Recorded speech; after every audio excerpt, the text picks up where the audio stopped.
Hi there, BICers. I'm back to feature another box from our curriculum kit, and today we're taking a look at our experiential leaderships to promote group development and youth leadership, aka the turquoise box.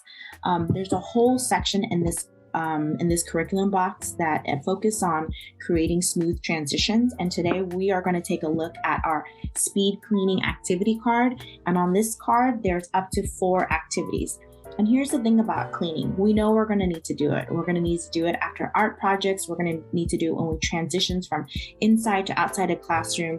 We're also going to need to do it when we're coming in from recess or fitness time. So creating a time to talk about responsibility and accountability creates structures where our young people will lean in and support one another and be accountable for their mess. So in this activity, all you need is a little bit of mess and a little bit of music. So what you're going to do is you're going to tell your participants that you are going to challenge them to clean up this messy area. And this is really great when you're doing an art project, and maybe 10 minutes. But before I start the music and I have them go in, I want to make sure that they know what cleaning up will look like. So then I would circle them up and ask them, what would this place look like at the end of our 10 minutes?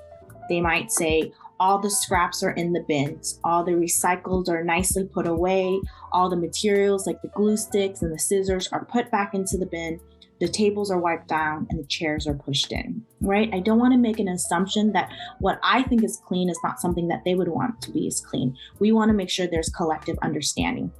And then I'm also going to say that this is a competition, and the competition is all of you are going to race to show me that you're going to win. No matter what, you're going to win. So the competition is a group effort. And so then I'm going to say ready, set, and go. I'm going to set on some tunes. I'm going to have them go. Obviously, this is not going to be perfect. It should not be perfect. You're going to have to do this quite a few times. It's going to look differently in the classroom, and it's going to look differently when it's with fitness equipment.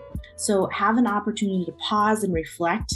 It will go a little wonky sometimes, and I would just pause the music and say, whoa, we're getting really excited here. What's the objective of Beat the Clock again?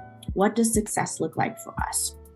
And so again, building the muscle in our young people to understand that there's a time where we can make a lot of chaotic mess. I call it creative chaos.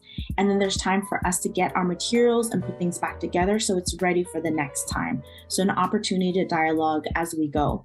Some of the debrief questions that I would consider is that how was this process of collective cleaning up? What could be better? What should we consider next time?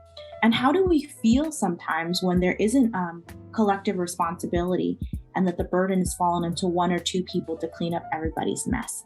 So again, ongoing dialogue. One way to increase the rigor is let them pick their music choice. And so maybe there's a cleaning playlist.